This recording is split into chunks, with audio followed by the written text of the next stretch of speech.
is a professor from the from the American University in Beirut. He's professor for so sociology, for social studies. I've learned that you've been also you also studied civil engineering, and you have written many books. And the nice thing is also that you are publishing in English, French, and Arabic. And I think there are many others also. Maybe I just need to look it up.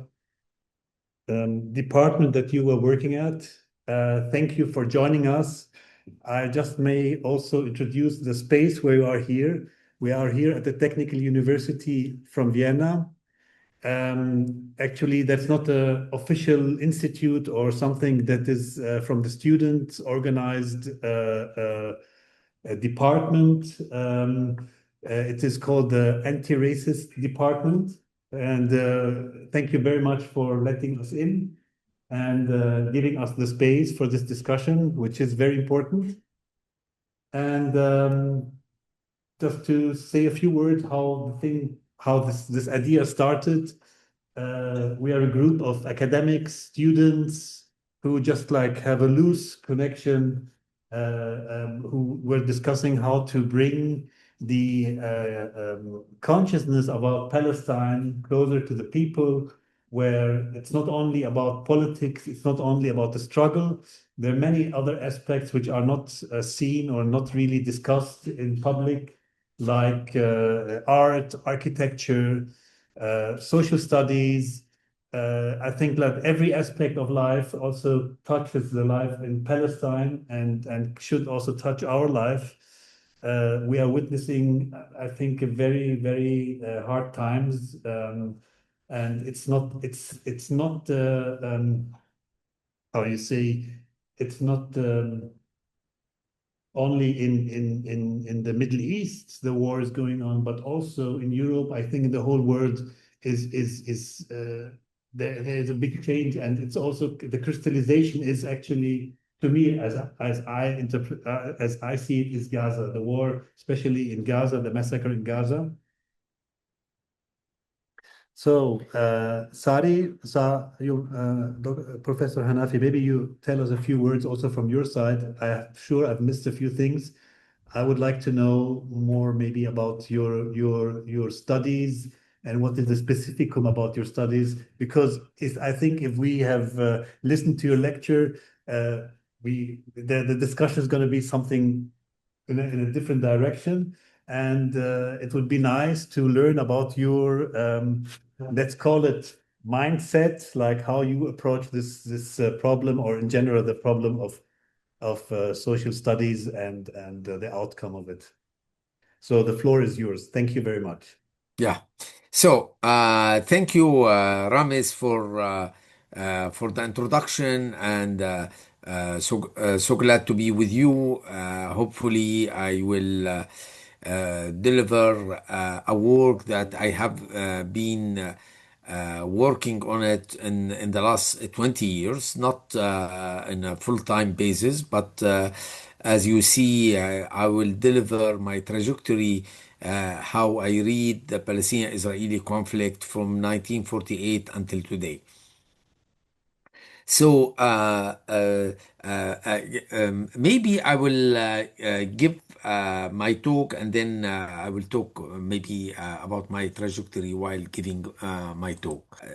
I entitle my presentation from Spacio-Cide to Genocide. So I will be talking about how this conflict, how I read this Palestinian-Israeli conflict, and then I will move to in the end to talk how I can explain this genocide enabling silence of the of United States or North America and Europe in nutshell. So so first, I grew up in a refugee camps in Syria, where if you like, I counted around 12 war. I be I have been within a war context, if you like, whether 1967, the occupation of what we called West Bank and Gaza now, and but also different war with Israel in October 1973, but also if you like, the Revolutionary War and the genocidal Syrian war, this time by Syrian regime against its own population. I am thinking about the war on 1982 in Lebanon. If you like, this is why I can talk about a transgenerational trauma. I mean, I grew up in a family where my mother, my father don't smile, I wrote once that the clock of my father and my mother was stopped in 1948 when they were expelled from Haifa.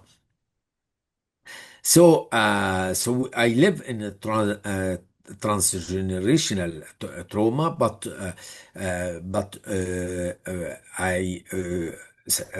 if you like, in 7 October, we have this question, a kind of a moral and social responsibility to answer what happened in this carnage in 7 October, and whether we exonerate Hamas from what have been done, or balance or having balance of morality while their human animalness, the Palestinians, if you like, as the Israeli they call them. This is how the Israeli Ministry of Defense talk about the Palestinian, for instance, is at stake. I mean,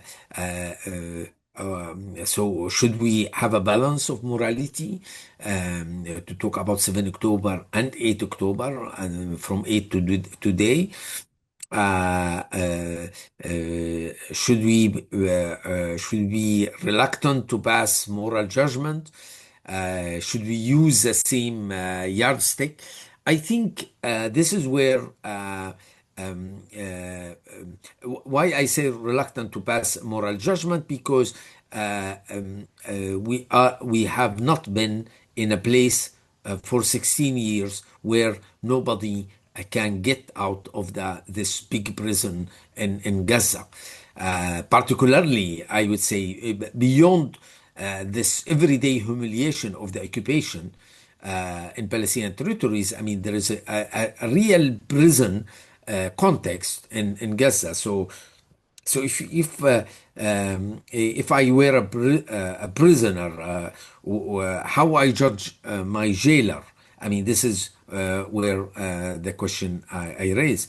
So I think, as a sociologist, in addition of any one, I have a social responsibility. This is why I use the same yardstick, denouncing any, if you like, act where you don't have differentiation between competent and non-competent, which is a basic principle in Geneva Convention, Fourth Geneva Convention, who, if you like, regulate the ethics of war. So uh, uh, it's very interesting that 9 October, 2 days after 7 October, uh, I was co-organizing a, a workshop about Oslo process, 30 years of Oslo process. It was organized 2 or 3 months ago, months before 9 October. So it was very interesting. And some of my presentation today is really is related to my presentation in that time to talk about the very meager result of Oslo process. If I can also use the word failure. So 3 decades after Oslo process, the Palestinian National Authority remains in place, but is losing its legitimacy with 60% of the West Bank under Israeli control and a siege of Gaza. Of course, it was written exactly almost 2 years ago. So now I would say the PNA didn't control more than 18% of the West Bank. So to understand why the failure of Oslo process, as I lived in Ramallah and Jerusalem from 1999 until 2005. I would say you have 7 years after Oslo process in 1993. So in 2000, I calculated the number of settlers to find that the number was quadruple, 4 times more, from 100, almost from 110,000 to 450,000. And now, of course, it's the number is doubled, 800,000 settlers in occupied Palestinian territories, what is considered by the United Nations as occupied Palestinian territories. So can explain the context, if you like, of 7 October and what happened, why the failure of Oslo process. So, if you like, I was doing a research on municipalities of Hebron with a research question: how come the Palestinian they don't, if you like, construct in their built-in area in what now is called Zone A, B, and C in West Bank? And I realized that, in fact, Israel was so subtle that they work in a way that they have less people and more territories. So, so this is what I called after my research a spacio-cide. And, so Israel, I count casualties from 1948 until 2000 when I did my research, 2001, to find that the number of casualties among Palestinian, Israelis, and Arabs is around 100,000 people. I'm talking about killed. I'm not talking about injured. So this is why this Palestinian-Israeli conflict has been, according to the international law, considered like a low-intensity conflict, as it's not a lot of casualties. But in fact, it's Israel. They were not interested to make this conflict high intensity conflict, a genocidal one, but just targeting the land for the expulsion of Palestinians. So by targeting the space up in which the Palestinian people live, this policy force and makes inevitable the transfer of Palestinian population. This is really very important.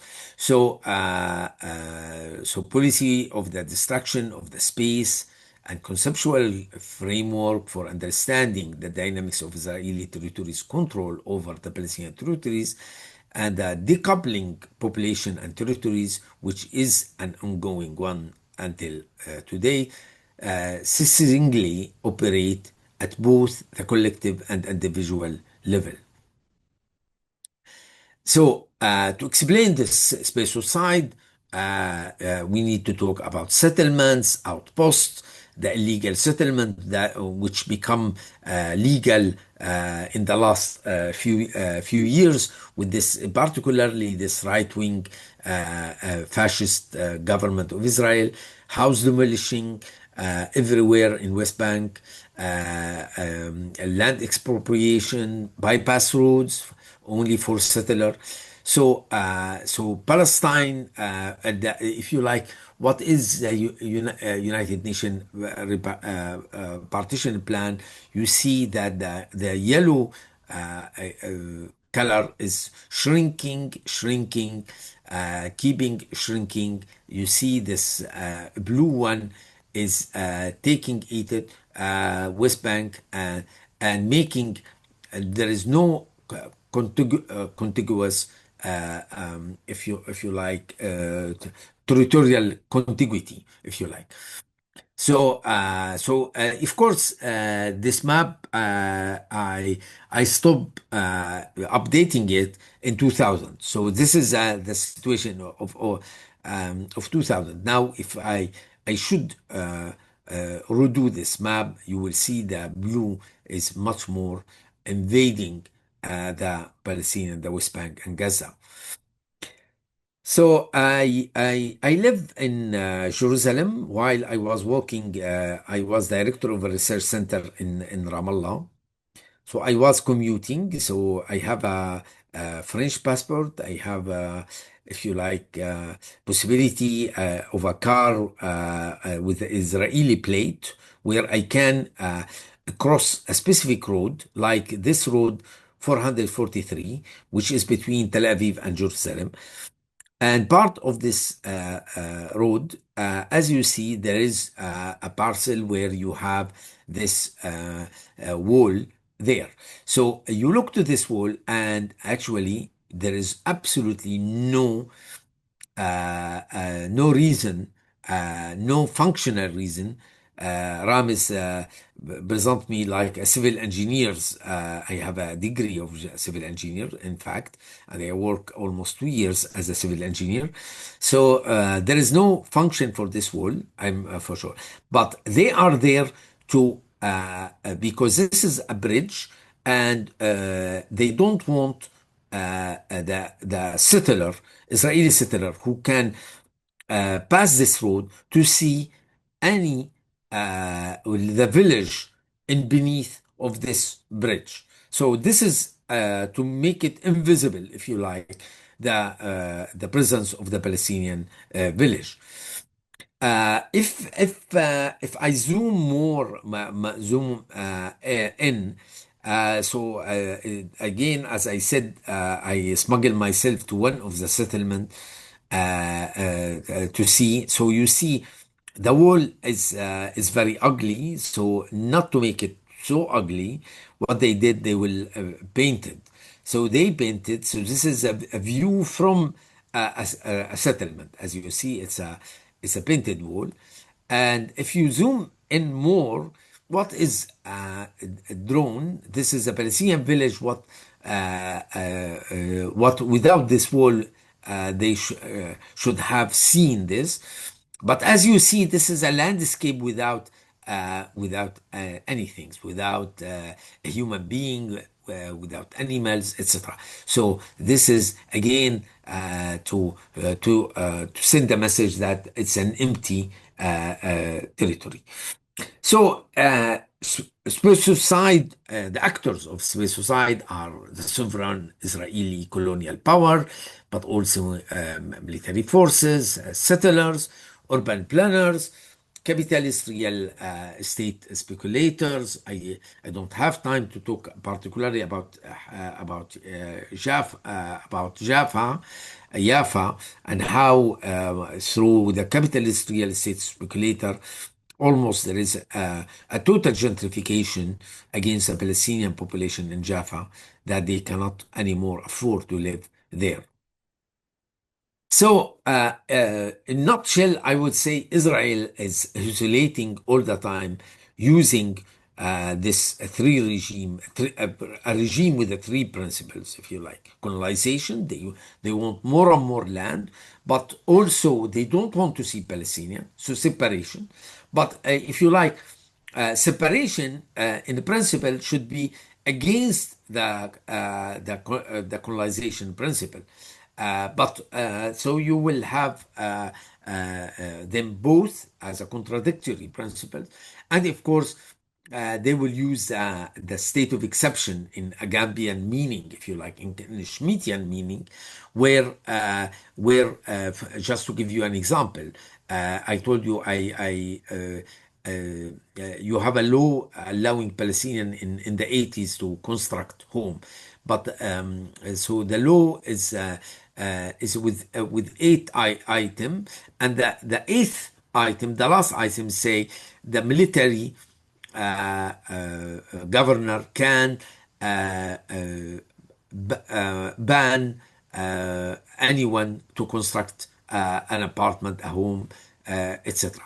And I went into the archive, I found almost 82% of the request was rejected because of the security reason. It means that the use of a state of exception. So you have a law allowing Palestinian to construct, but there is an item to suspend the law within this law. This is, if you like, the subtlety of the how the sovereign use the state of exception, use the law to suspend the law, if you like.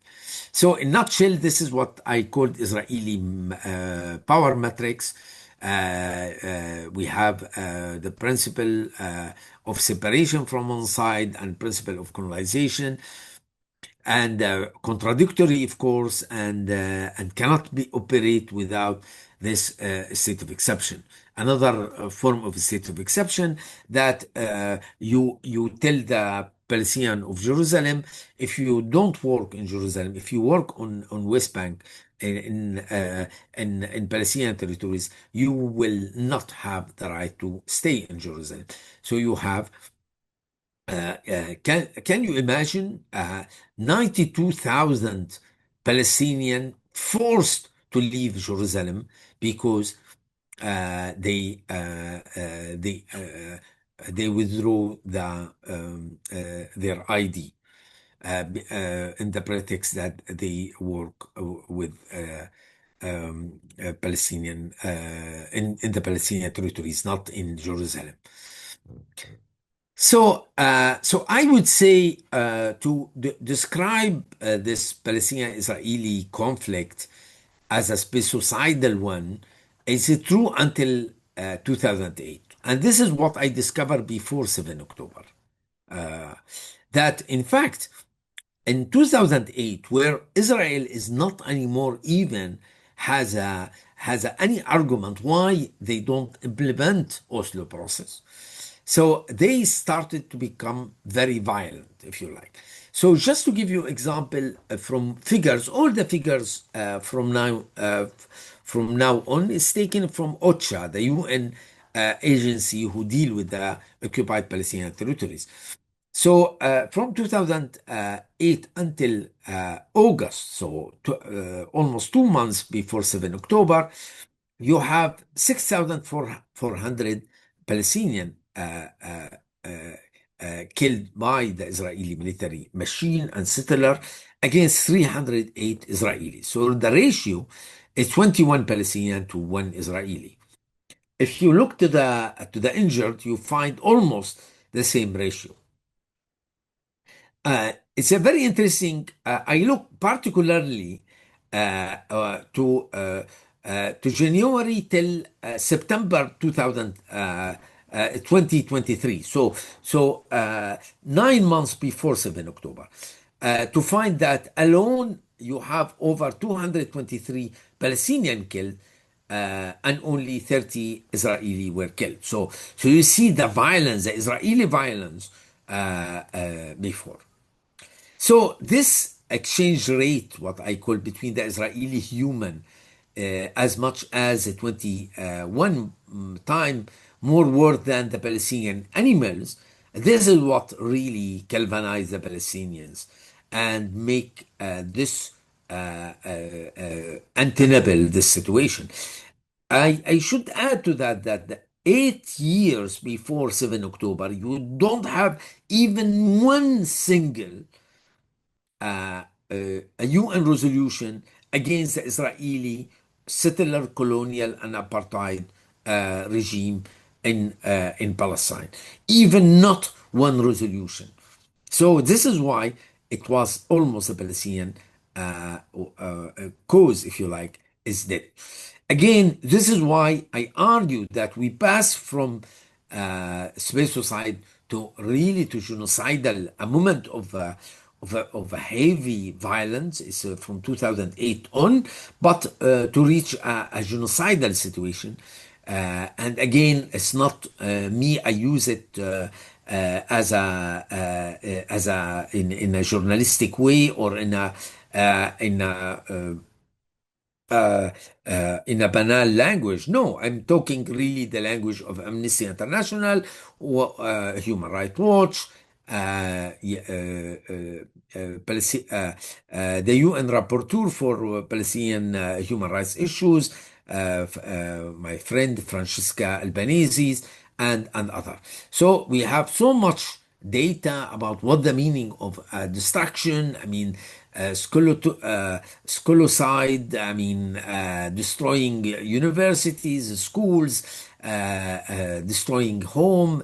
I mean, again, to count every minute how many people killed, injured, how many children, how many buildings destroyed every hour is really is horrible. Again, I kept if you like updating this until a moment that I don't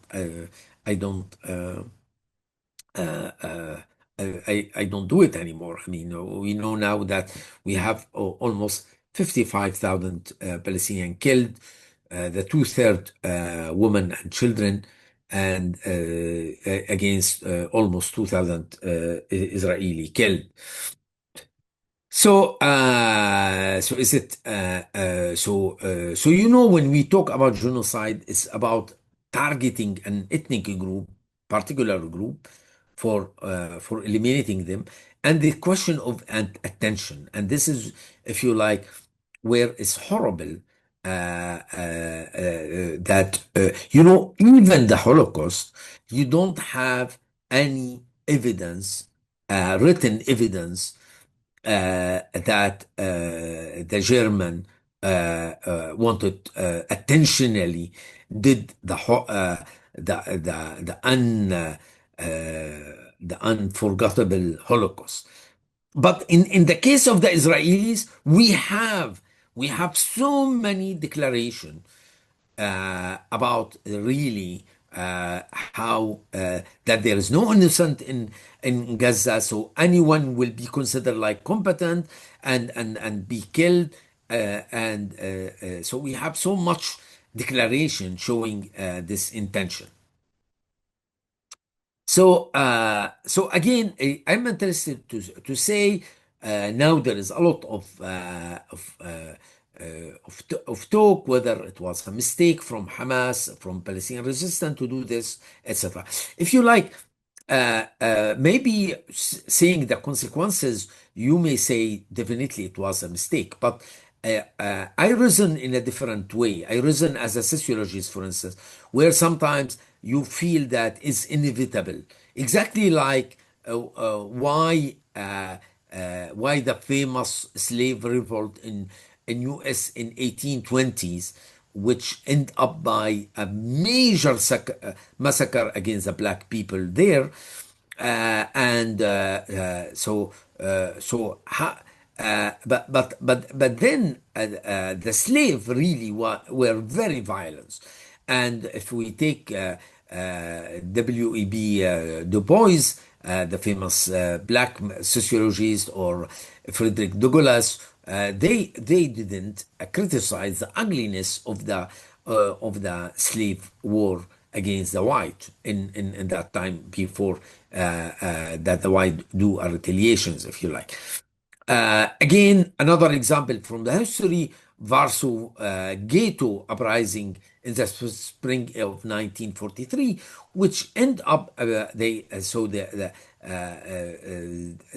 Jewish resistance, they kill four German soldier and end up that they destroyed Warsaw Ghetto and killed around 3,000 Jews in that time, Polish Jews.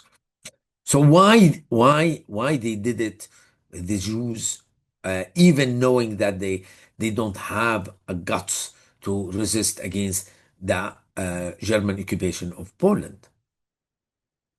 So, if you like, this is where I think that the Palestinian, even if the Palestinian who paid the heavy price, have made it clear today that they would die quickly rather than slowly, and rather fight on their feet for justice and freedom than die on their knees in humiliation. So, in my second, if you like, and last part, I will talk how I interpret today the Western genocide and enabling silence. If you like, I think again the specificity, exactly there is a specificity of Holocaust is one of the shameless, if you like, acts in the 20th century done by the humanity. I would say this Israeli genocide in Gaza is so shameless because it's graphically transmitted every day, broadcast to our TV. I used to say an Al Jazeera TV and Al Arabi TV, but now we know it's not anymore. I mean, you can see many TVs where you see every day this Israeli genocidal war. So the question: how can understand this? What happened? So, if you like, and this is part of my research, including my forthcoming book against symbolic liberalism, a plea for dialogical sociology, where I depict many debate, very important debate worldwide when I was president of the International Sociological Association.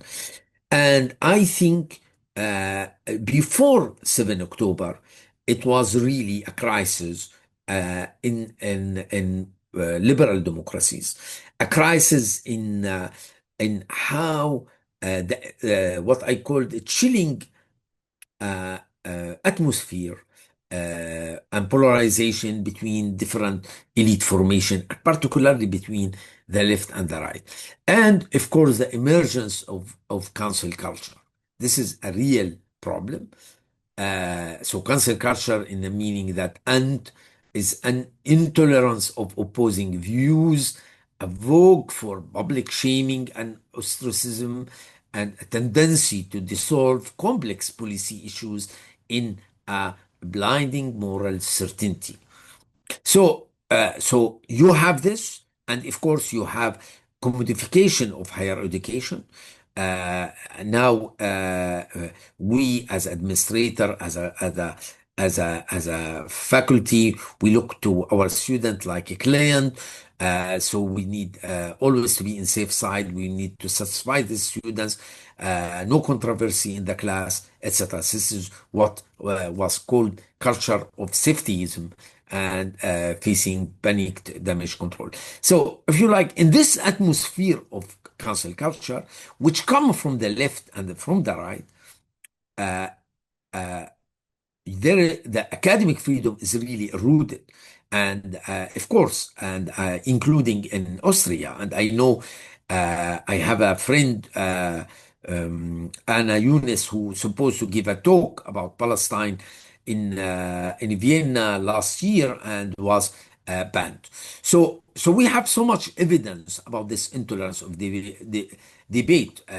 If you like, if I take statistic from Foundation for Individual Rights and Expression, FIRE, you will find that you have 149 professors were targeted for their speech in 2022 against 30 in 2015. Why? So they got warning, investigation, suspension, termination. Why? For issues related to partisanship, gender, institutional policy, political issues. But despite the fact that statistically two-thirds of incidents come from the left of the scholar, if you like, so those who protest, for instance, for disinvitation, it means that you don't allow a speaker to talk in the campus. I mean, more it's a phenomenon of left than the right, but you find it in both cases. And for Palestinian-Israeli conflict, it's definitely the right wing are worse than the left on disinvitation. So again, the consequences of academic freedom under fire, as Gaza burn, the consequences is really huge, and you find it in many places. And even genocide studies today is exploded. I was informed that there is no anymore genocidal study congress it used to meet every year because of the divergence between scholars. So in quickly, I will go through five reason for me why that how to explain Western pro-genocidal Israeli position. Okay. So first of all, it's instrumentalization of the memory of the Holocaust, which is a memory of Holocaust is something sincere. I do understand that the memory remained vivid. That 7 October attack brought back some memories in a sincere manner, but definitely the way the anti-Semitism is redefined by International Holocaust Remembrance Alliance. IHRA is definitely to conflate anti-Semitism, critique of Israel, critique of the Zionism as ideology. So from 11 examples within this, if you like, definition, 7 focus on the state of Israel. So this is why what is new. So it become like, and if I utter against Israeli. Uh, uh, I mean, it's a funny if you take the declaration of Macron, for instance, who said 7 October is the biggest the, the biggest massacre after the Holocaust to Jews. But Hamas or Palestinian resistance didn't kill them because they are Jews, because they are occupying Palestinian territories. So all this is they don't take it into account. So if you like, in nutshell, and I take the work of my dear Israeli friend Navy Gordon, who teach now in UK, a political scientist, he talk about syllogism fallacy. Anti-Semitism is hatred of Jews. To be Jews is to be Zionist. Therefore, anti-Zionism is anti-Semitic. So this is really something that they are applied, and you saw always Trump and other talk about anti-Semitism, but in fact, what is going on is not anti-Semitism. And it's very interesting that 1 year before 7 October, a German Turkish scholar, Ezra Uzorek, she wrote a book on what she called subcontractors of guilt. So Holocaust memory and Muslim belonging in post-war Germany, showing, I mean, if I quote here, the general German social problem of anti-Semitism is projected into this minority, the Muslim, the migrant, who are then further stigmatized as the most unrepentant anti-Semites in need of additional education and discipline. So this, if you like, I think reflect exactly what is going on Germany, your neighbor. So again, another book just published 1 year before 7 October by Andrew Port, Never Again, German and Genocide After the Holocaust. So this book examined the German response to mass killings in Cambodia, Rwanda, and the Balkans.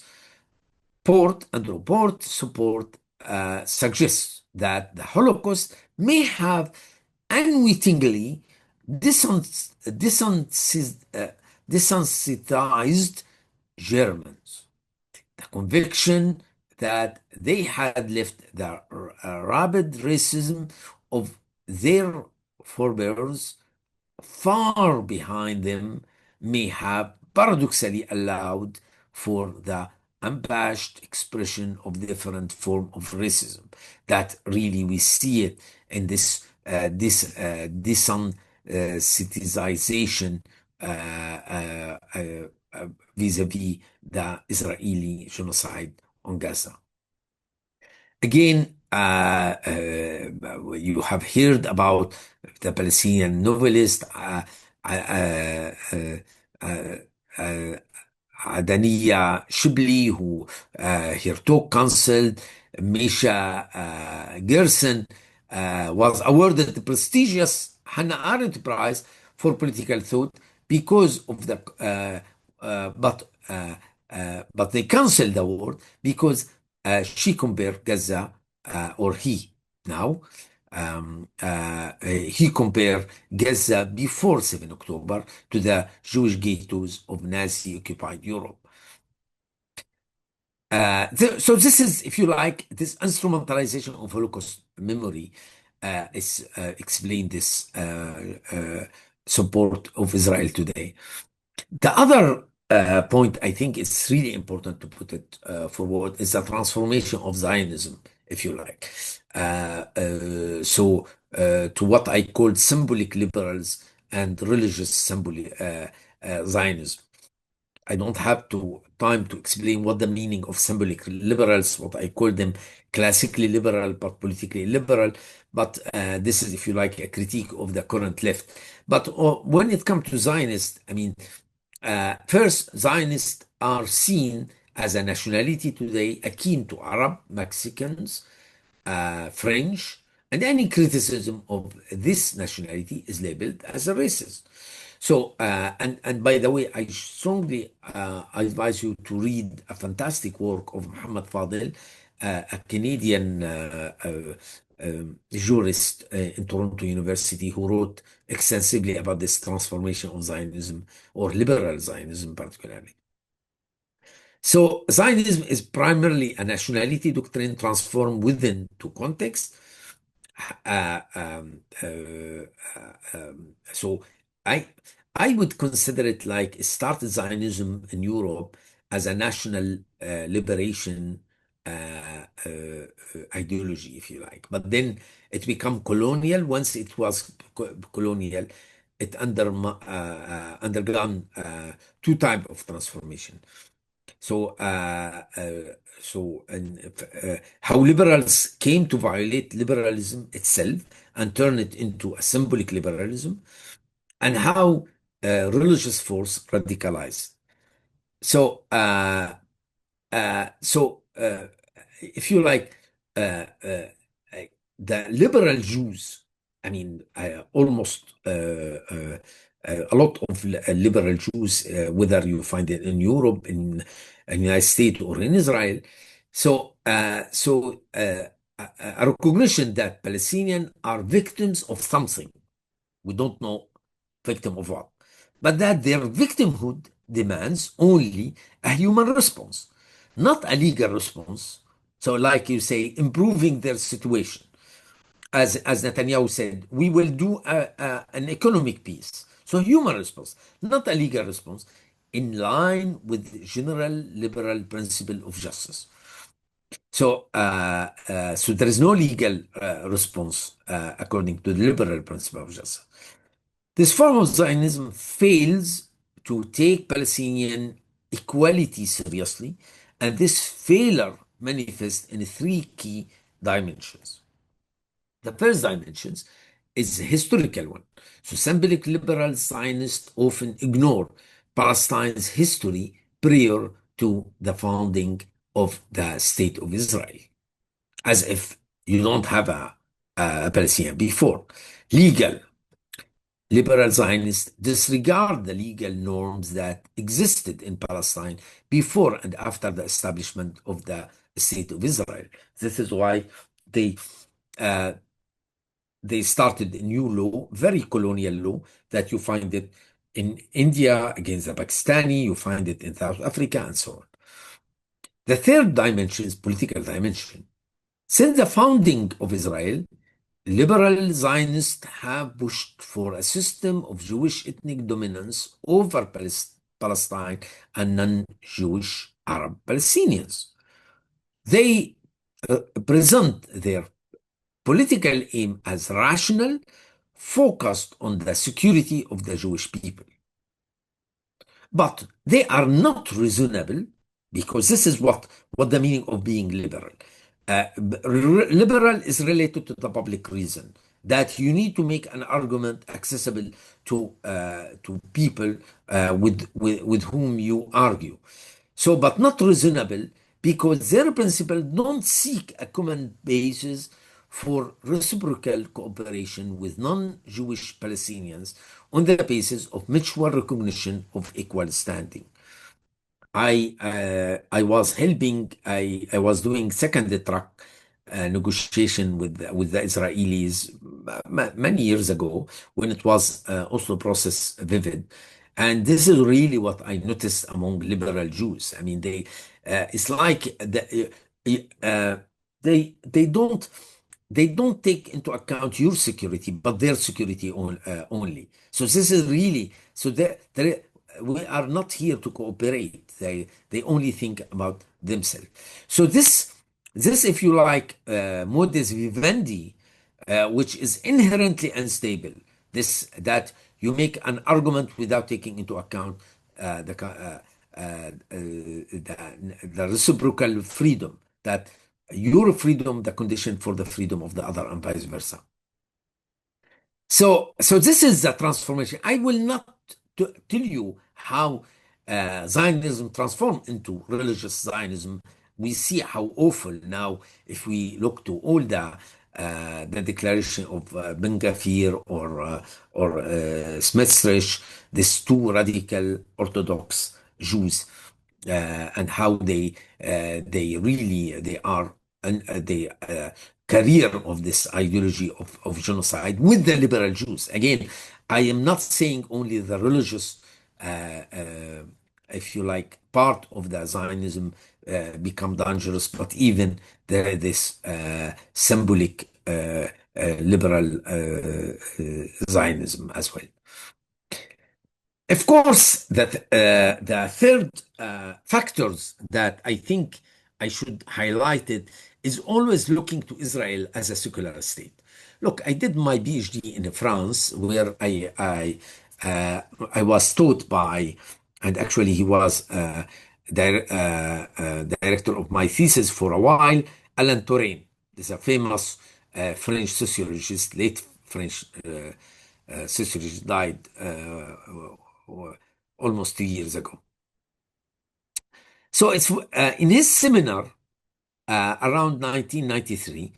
It was very interesting. He called Israel, what he did, absorbing 120,000 Russian Jews or Soviet Jews, as a miracle.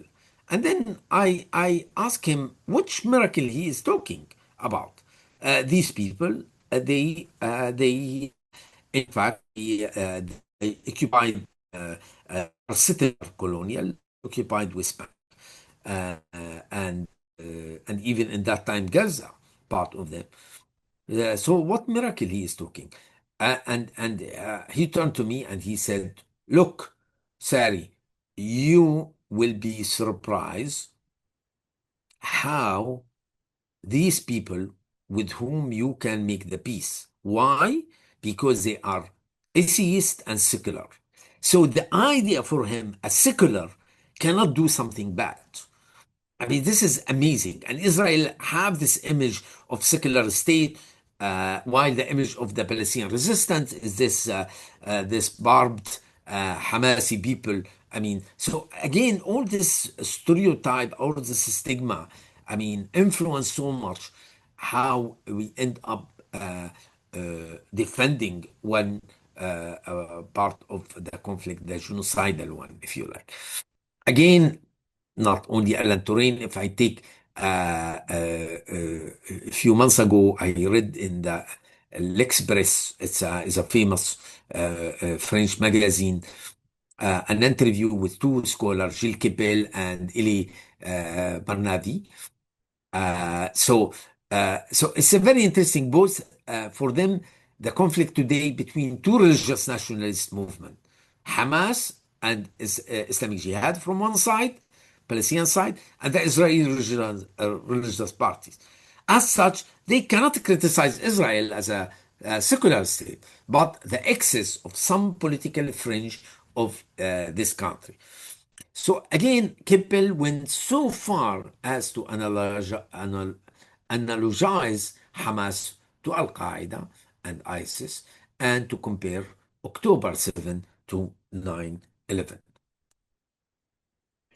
The fourth uh, factors is Islamophobia and Hamas. I mean, Islamophobia, again, really, I should have put Islamophobia as a first factors now to explain why in Europe why this convergence between the left and the right in Europe defending Israel, the genocide in Israel, because Israel is seen as the enemy of their enemy, the migrant Muslims, if you like. So again, you are in Austria, and I cannot, I don't need to convince you how much migration play role in your election, especially in the last two, three elections. Uh, so, so if you like, this is, if you like, this for me really explain particularly why the right wing, which historically anti-Semitic. I do remember when I was president of the GOPS, General Union of Palestinian Students in France. I was in the stand, Palestinian stand, selling kufiyya and falafel, etc. And somebody give me money, and he say, "Look, it's from National Front. We have a common enemy, the Jews." This is exactly what he say. So I throw the money. I still remember it was 500 French franc, which is a big sum in that time for a small association like us. And really, I started screaming, saying, "No, no, it's a dirty money. I don't take it, etc." So how come this National Front in France, which used to be anti-Semitic, now is a very Islamophobic and very pro-Israelis? My last factors I should talk about it is Euro-American colonial legacy. I mean this. I mean they really, if you like. Do you know when the Universal Declaration of Human Rights? It's in 1948, and all the atrocity of the French in Algeria was after, if you like. It was before, but it was after. It didn't stop in 1948. So they don't regard. I mean this idea that human rights applied only to us, but not to them, if you like. So, so here quickly, I don't have much time. I will develop 2 points that the pertinence of universal categories, despite, if you like, this skewed applications of universal Declaration of Human Rights, I will talk about the pertinence of universal categories and the gap between liberal values and their application, particularly outside of the confine of the nation state.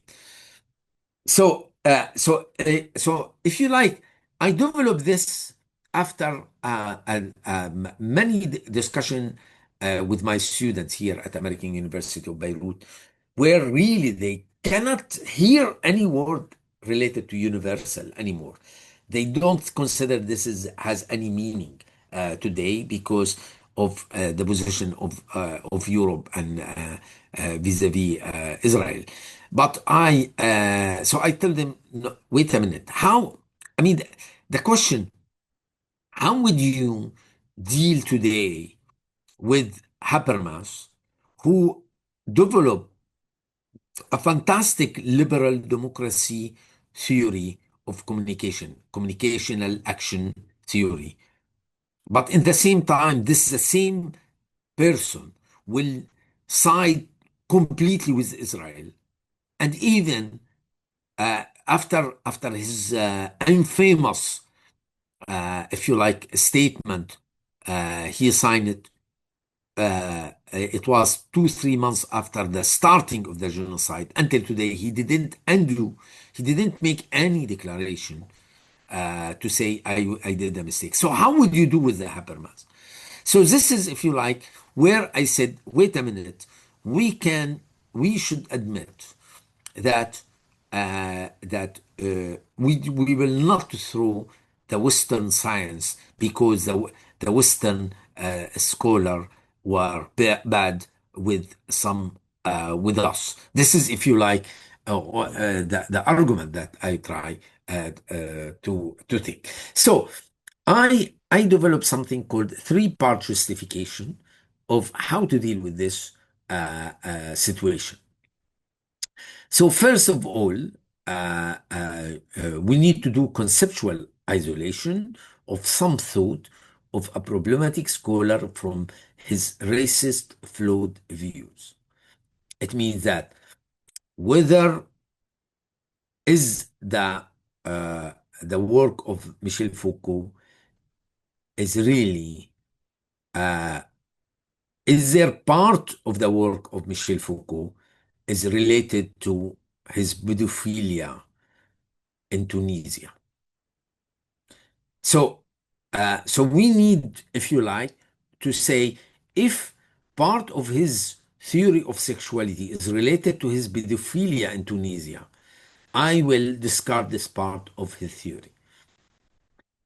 If Heidegger, part of his of philosophy is related to his Nazism, I should discard this part of what he did. So this is what I call conceptual isolation of some thought that to criticize it because it's related to some racist or flawed view.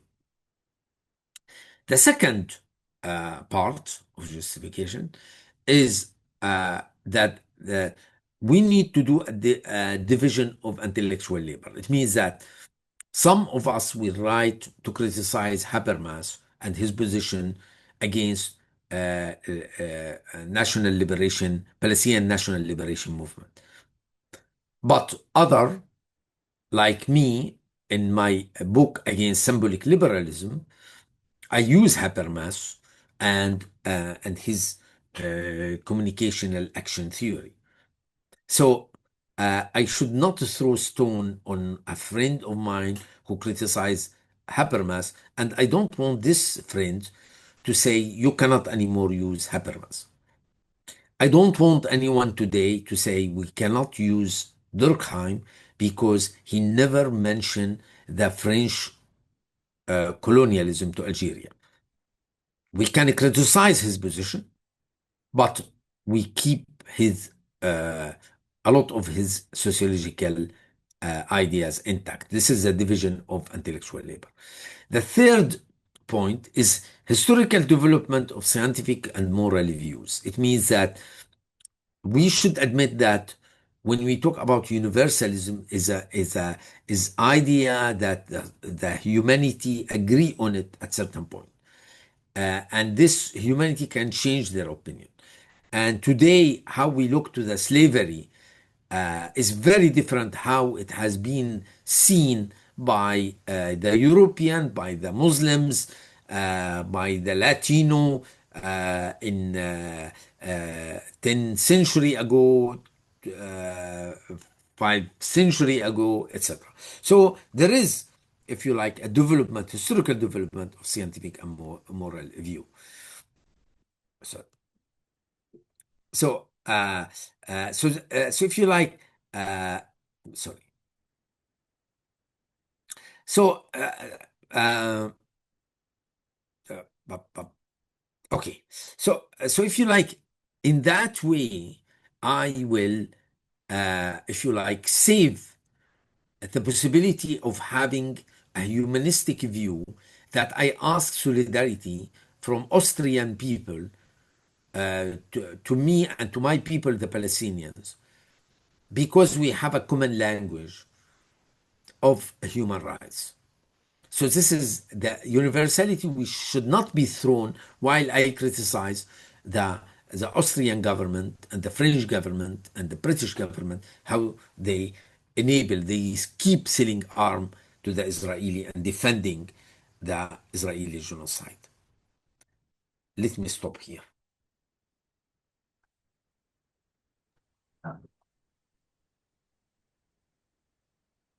Thank you very much, Sari. It was very interesting. I would like to give the floor to the people here for questions. Thank you for the lecture. We're also reading that you have done some work on about NGOs in Palestine, in the Arab world. I wanted to ask what the situation is like of NGOs and like smaller organizations in Palestine, and if you also see them sometimes critical in the sense that they might be like co-opted and infiltrated by colonial power or the Western powers. Yeah, thank you. If you like, my work and my book with Linda Tabar on the emergence of globalized elite, it's an old book, but I think the book still, the conclusion of the book is still valid for today in 2021 and 2025, sorry. So if you like, I if, I mean, there is a variety. I cannot make a general statement to say all the NGOs, local NGOs, is co-opted. But it's very interesting, for instance, today that the funder are diversified. Is much more diversified today than before, including including from Arab and Islamic sources. I mean, they provide funding, and not only the Western funder.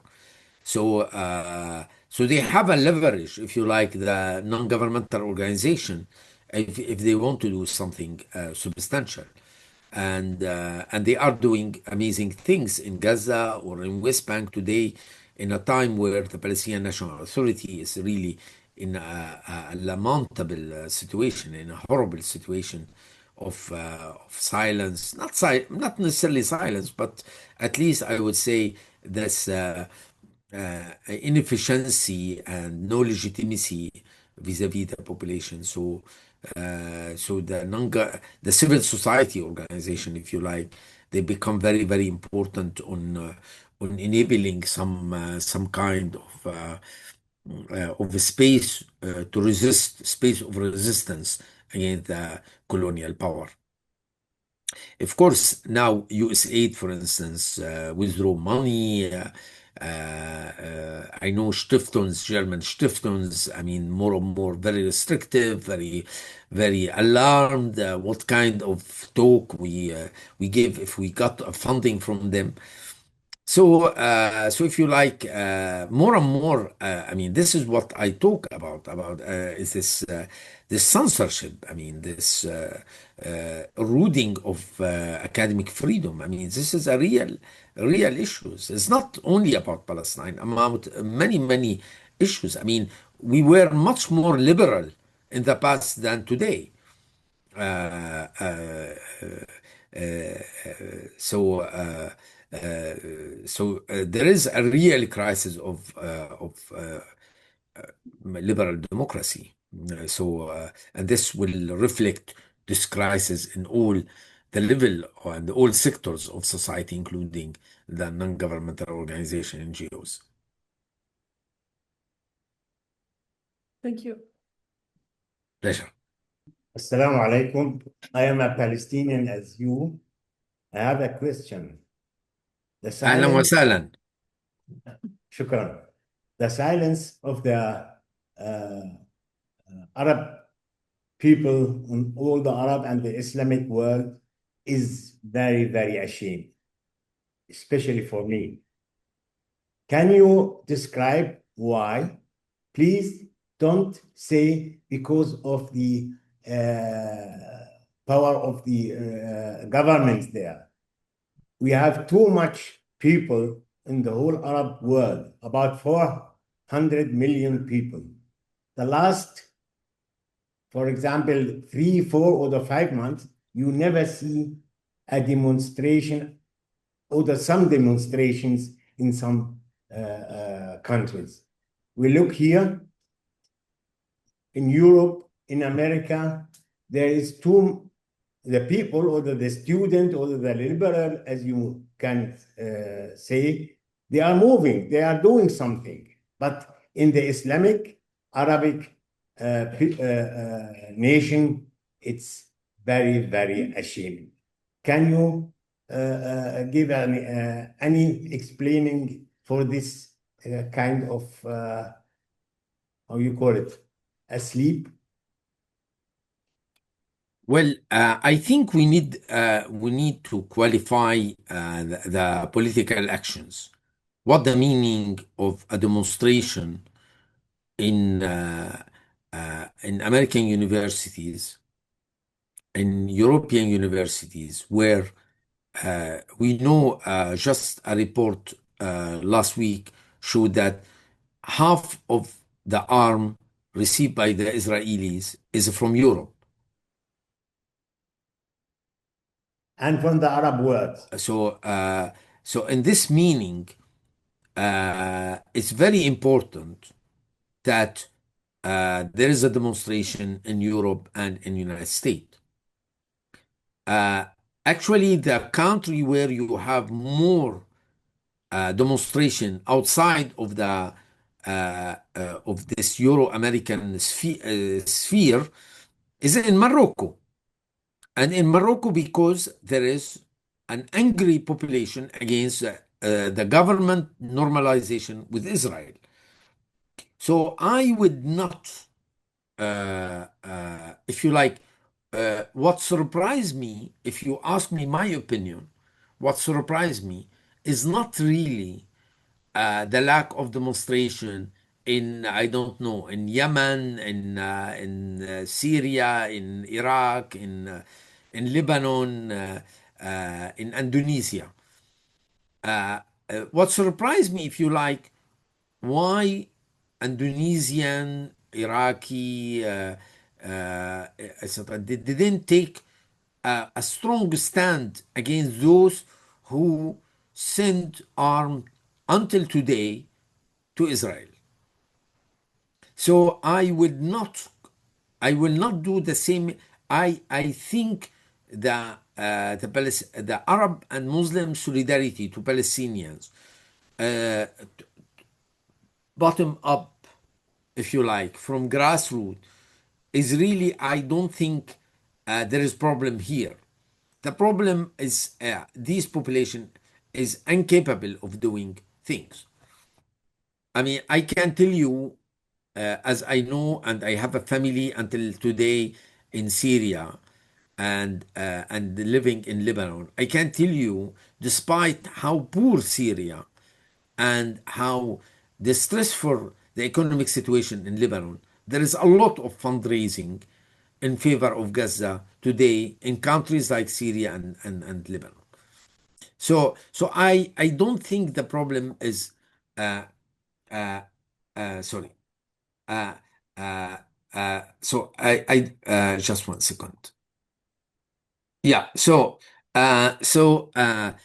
I think what is horrible is the position of this Arab and Muslim government, but not the Arab world. Okay, and the same thing I would say for Euro American sphere.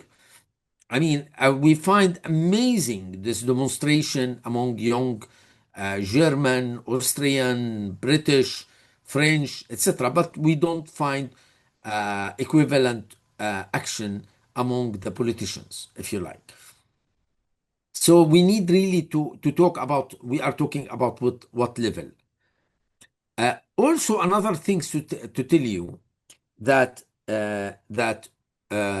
I've been traveling to in the last 2 years to 5, 6 countries in the Arab world where you find the boycott for Pepsi Cola and some product, McDonald's. I know, for instance, McDonald's in Lebanon, they reduce their operation to half. So you have the half of the shop was closed. So if you like, we have so much indication of a kind of a boycott of this pro-Israeli business from bottom up. I hope I reply your questions. Thank you. Marhaba, Professor Sari. Thank you very much for your talk. It was very enlightening. I think for our crowd here, where we have a few architects in the audience, perhaps I'll try to bring back some of your concepts to the architectural sphere. I'd like to quote a piece of your writing from your paper explaining Spacio-Cide in the Palestinian territory, and just get you to explain a little further this one passage which I found very interesting. Referring to the Israeli government, you say, while the material outcome of separation and its twin pillars of paper persecution and enclave geography is an inflation of domestic borders and muddled spatialities, as a mental condition, separation translates into endemic disorientation for occupier and occupied alike. This last sentence, again, separation translates into endemic disorientation for occupier and occupied alike. I'd like you to talk to that a little bit and how you see Spacio-Cide, I guess, also affecting the occupier. And is that still valid today, as you said to us, that they've moved from Spacio-Cide to genocide? Well, I think let me zoom out a little bit and come back. I love an Israeli movie called Valse with Bashir. Okay, so this movie about a soldier who participate on the massacre the Israeli did in Sabra and Shatila refugee camps in Beirut while they were occupying Beirut in 1982. So and all the film is a conversation between this officer and his psychologist, where he lived this trauma of participating in this massacre. And the same thing I would say, the Israeli society is today disoriented in the sense that those who are really he don't accept what is going on, they are leaving Israel. For sure, we have almost statistics also on that. And anecdotal evidence, if you like, even before 7 October, I co-edited a book with two Israeli colleagues. It's called The Power of Inclusive Exclusion, Anatomy of the Israeli Rules in the Occupied Palestinian Territories, where I noticed a few years ago that even not one author, except one, is aged something like 78 years old, an Israeli, actually very anti-Zionist Israeli, except this author of a chapter among 18 Israelis authors in this big edited volume. Only one remain in Israel. All are left Israel. So if you like, again, I do remember a text, a beautiful text of Michel Varshofsky against another friend, Israeli friend, very radical anti-Zionist Israelis, who wrote a book, a small book, when the wall erected, if you like, separating Palestinian villages from Palestinian space from place to another place. And I will tell you that, I mean, he wrote amazing things. He say, since the erection of this wall, we feel that there is a wall in within each quarter in Israel, between homes, between buildings. So it become like a way of regulating your problem with your neighbor, with your brother, sometimes with your daughter, if you like. So this is in this meaning that it's a paradigm of life. I mean, to separate. I mean, instead of resolving the problem with your neighbor, etc., you erect a wall between you and the other. So in this meaning, if you like, I meant that this separation, if you like, it's definitely in the way. I mean, separating without political vision, if you like. At the end of the day, I mean, again, I am somebody who support confederation. I mean, a kind of a two-state solution, and then all the shared issues between Palestinian and Israelis, including the return of refugees, the water, Jerusalem, etc. You should have a parliament dealing with a Palestinian-Israeli parliament dealing with all these issues. It's like in Switzerland, if you like. So in this meaning, if you like, a separation without a political solution is terrible. I mean. Thank you. Good afternoon. My name is Ramesh Biswas. I'm an architect and urban designer.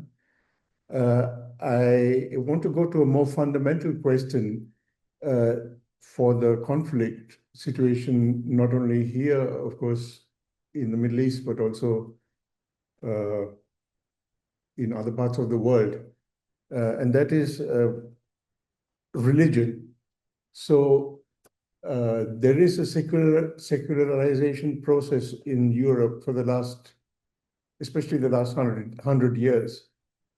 And although Europe has been responsible for many crimes in colonial history, but at the moment it is the most civilized place, I would say, because of atheism, because of less belief in what the priest says and what the church says, and more humanist philosophers, humanist thinkers, humanist politicians who brought in laws which gave equal rights to women, to equal rights to gay people, equal rights and so on. Don't you think that the situation in the Middle East will not improve until there is secularization? Because the Jewish extremists and the Islamic extremists will never give up their fight on the blind belief of their righteousness, and therefore no compromise with the enemy.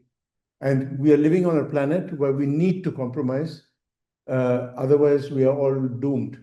I think that we do need to look at this aspect, because of course, okay, if at one point religion becomes less important or even disappears completely, then we human beings are terrible.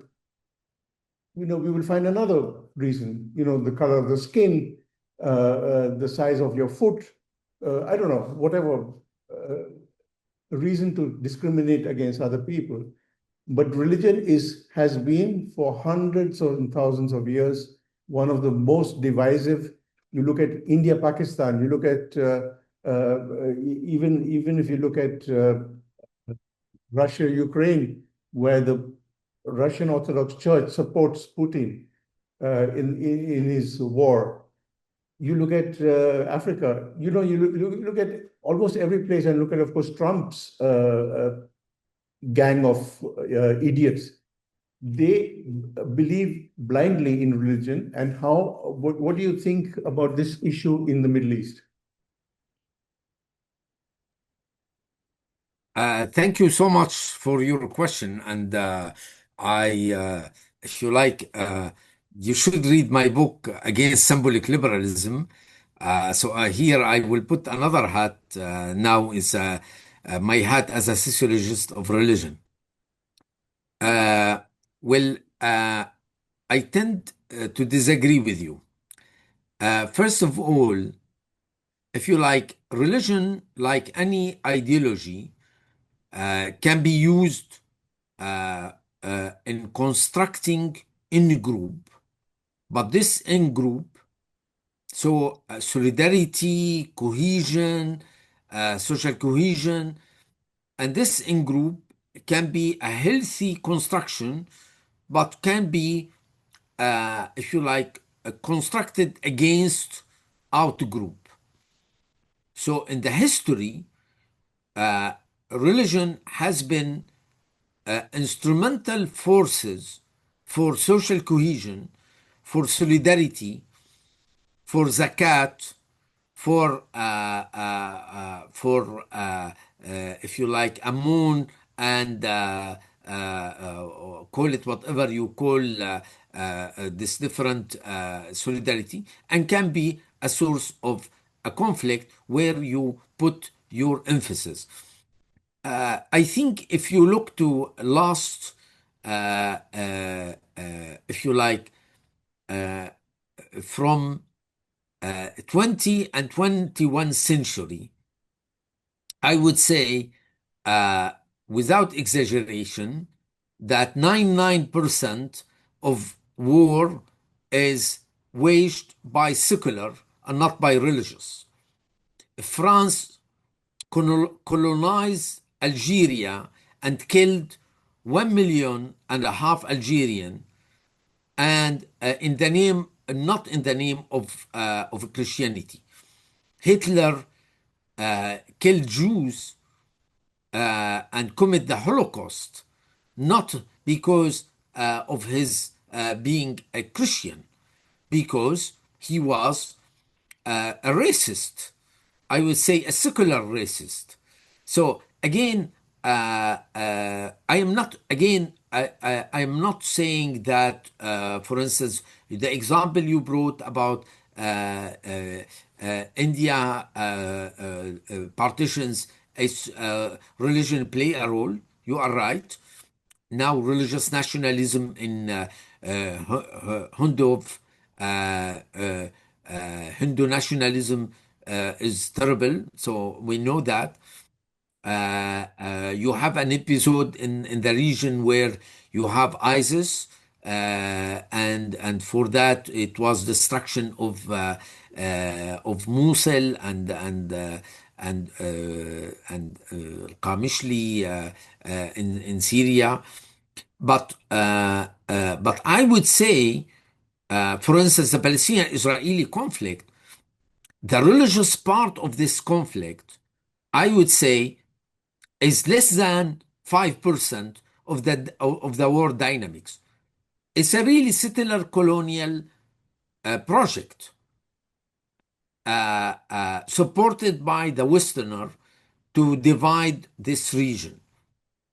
And this is exactly where I put my finger today into this liberal Zionism, that those who didn't implement Oslo process, it was not the religious Zionism. They were minority.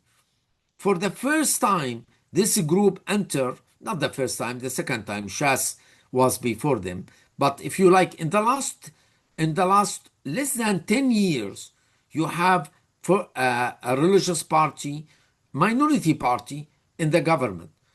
So until today, the Likud party who govern Israel, who co-govern Israel, is a secular one. So it's not true at all that and Hamas, they act not because it's a religious fanatic. This is exactly what I explained. If you keep killing Palestinian and erected colonies, no matter you are a secular humanist, you are religious, you are etc., you will be revolt. So it's a colonial system. The same thing in South Africa. The apartheid system was in a secular political parties and not religious political parties. So I think the conclusion is absolutely not correct. The contrary. I think today, for instance, the Islamophobia in Europe is not religious. It's a political phenomenon. French are not because they are Catholic or Protestant, they hate Muslim, because they are racist. Racist, it means that they don't like culture difference in the street. They don't like veil in the street. They don't like turban of Sikh in France. But because there is not much of the turban, they fix on the Muslim woman. They are racist because they used to see Algerian and Moroccan and Tunisian working in their home. And suddenly, this Tunisian, Algerian, Moroccan, they become engineers. They are medical doctors in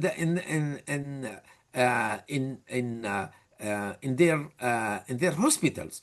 So this is where how the racism erect. So I think really, I mean, today I would say racism, colonialism is much more driven by secularism. Of course, I am secular. I'm not by French style secularism, certain type of secularism.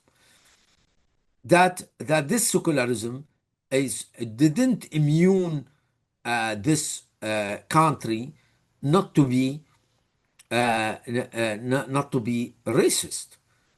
A Swedish society, which you have a lower level of religiosity in Europe, they didn't immune this society to put every year around 4,000 kids, move them from their biological family to a foster family without the consent of the family. So it's nothing to do with religion. This is a racism. This is a racist view driven by ideology. So not all religious ideology is bad, and not all secular ideology is bad. You should study one by one. And definitely, the Palestinian-Israeli conflict is not a religious conflict.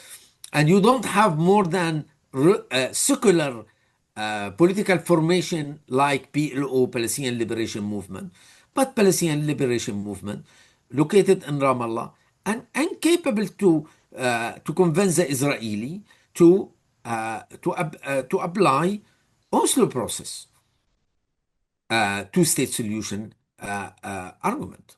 Okay. I would just like to add that I agree with you that racism is one of the biggest and most idiotic things in the world, because there's no scientific basis for it. But how can you completely negate the problems that religion have created over the last many, many centuries? Wars, massacres, genocides. What happened? But the biggest genocide is the Holocaust, no? Or I am mistaken? Is it a religious basis? The Holocaust is religious basis. Maybe Hitler was Is not. a Tutsu Hutsu war? I mean genocide of Hutsu. Is it a religious base or other? No. So I agree with you. I disagree with you. I disagree. Okay. The next question, because we have another lecture afterwards. Yeah, just I would like to ask you for some. I'm from the team who organized this today, and I'm referring to the comment by the representative of the Palestinian community in Vienna, why the Arab world is not reacting and what is taking action and where or what we could do to make action be taken.